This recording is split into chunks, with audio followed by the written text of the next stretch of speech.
Una disfida politica tra Veneto e Trento e Bolzano su un aspetto altamente tecnico, lo stallo sul trasferimento della ricercatrice Ilaria Capo e del suo staff alla torre di ricerca della Città della Speranza di Padova e un blocco imposto dalle opposizioni nel Consiglio di amministrazione dell'Istituto Zooprofilattico delle Tre Venezie.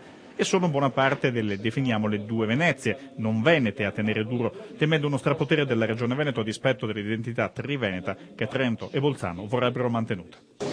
Guarda, io rispetto l'autonomia dello zooprofilattico, noi siamo solo un socio, non siamo proprietari dello zooprofilattico, però diciamo anche a loro come soci che la Regione dona 2 piani della torre della ricerca disposta a sobbarcarsi questa spesa affinché Ilaria Capo vada alla torre della ricerca assieme agli altri ricercatori. Dal punto di vista politico valutava che Trento e Bolzano avessero una posizione così precostituita?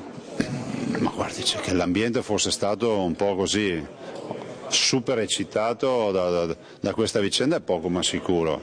Loro ne ha fatto una questione di identità prima di tutto, che ne vogliano dire oggi. L'identità di dire che lo zooprofilattico non è del Veneto ma è delle Venezie e quindi i soci sono anche la provincia autonoma di Trento e di Bolzano, per cui portare Ilaria Capo in una struttura che il Veneto dona significa un po' togliere identità. Ma la Regione Veneto punta a testa bassa a questa soluzione. Conferma lo stanziamento di 1 milione di euro per occupare 2 piani della torre ed affidare buona parte di questi spazi ai laboratori della Capo e al suo staff. Spazi da riempire con macchinari costosi, si parla di almeno 600.000 euro. Ma a Zaia piacerebbe molto veder nascere un distretto della ricerca diffuso nella torre padovana, non in conflitto con l'Istituto Zooprofilattico di Legnaro, ma in grado, secondo il governatore, di accogliere 250 ricercatori complessivi, fra cui appunto i 40 della prezzata dirigente. Ilaria Capo è un'eccellenza che noi abbiamo, invidiata a livello internazionale dalla comunità scientifica. La vogliamo portare alla torre della ricerca per avere un campus con oltre 250 ricercatori, i quali avranno al loro interno i 40 ricercatori di Ilaria Capo.